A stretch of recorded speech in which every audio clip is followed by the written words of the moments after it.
Ever since the dawn of gaming, there's been a war. Which console is superior?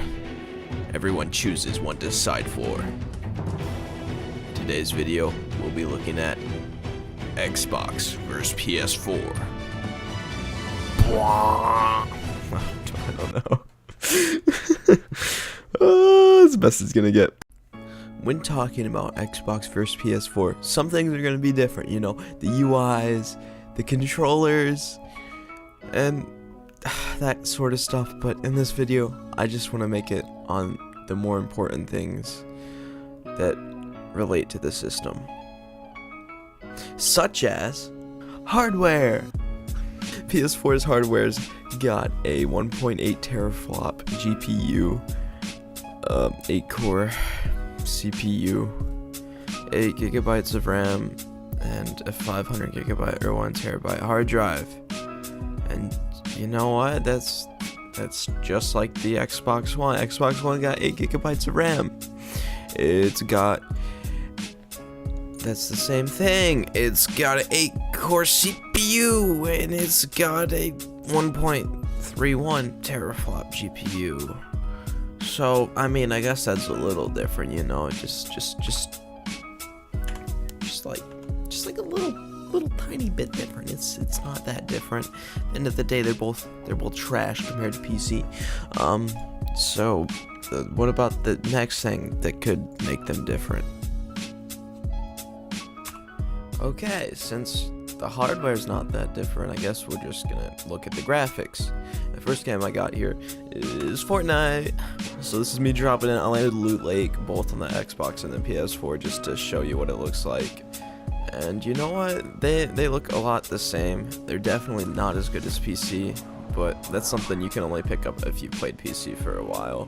You know, you start becoming more critical of certain things, like, ew, this looks pixelated. But if you compare this to an iPhone game, you'd be like, ew, the iPhone looks pixelated, you know? And this is PS4. All right. I think I get a kills here. No, I tap somebody. That's the most action that happens in the PS4 clip. I'm saving you time. And here is the Xbox clip. Now, Fortnite does do a foggy event thing where, well, since there's a new winter event, the map's all foggy, which is kind of bad for comparing the graphics. But if you look at the glider and the skin, it does look exactly the same to me. I should have used this same skin both times, but I just didn't feel like signing into my Epic Games account on the Xbox when it was already signed in on the PS4. And yeah, here's the Xbox gameplay. I'm gonna let it play for. I'm just gonna skip over to when the fog clears up, so you can actually get like a representation of what it looks like. Oh wow, this is what the Xbox looks like. Here's me trying to get a kill. Let me tell you something, I do not get the kill and I die brutally. For the next game, I got Rainbow Six Siege right here. And this is the PS4 gameplay of it.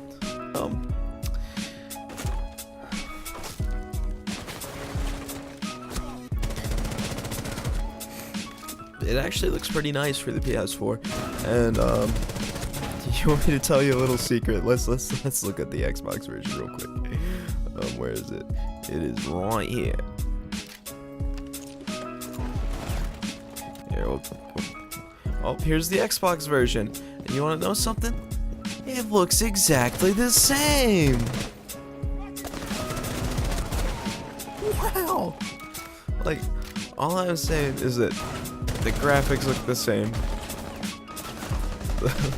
The hardware is the same. So far, there's nothing that is different from each other. You know, they're all pretty close to the same thing, which is weird. Why there's a whole giant debate on Xbox versus PS4 and like which one's better, because it's weird that they're like exactly the same so far. So there's no point in arguing which one's better yet. Alright, let's get into the final thing that like kind of makes you decide which console you should get, and that's gonna be the game exclusives.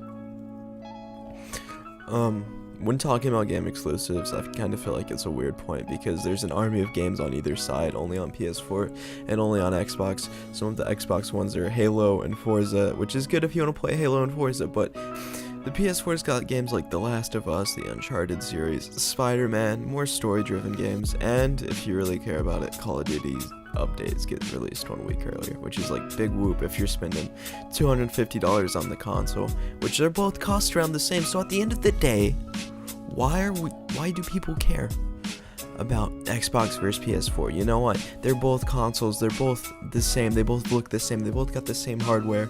They sound a little bit different. They both got different exclusives. But at the end of the day, they're really close to each other.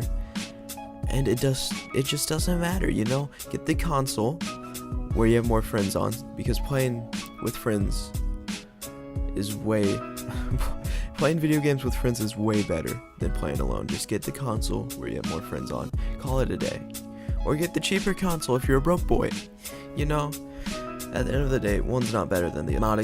They're not exactly the same, but they're pretty close to each other, and it really doesn't matter. One doesn't have a ton of pros compared to the other. I feel like if you're a straight Call of Duty boy, get the PS4.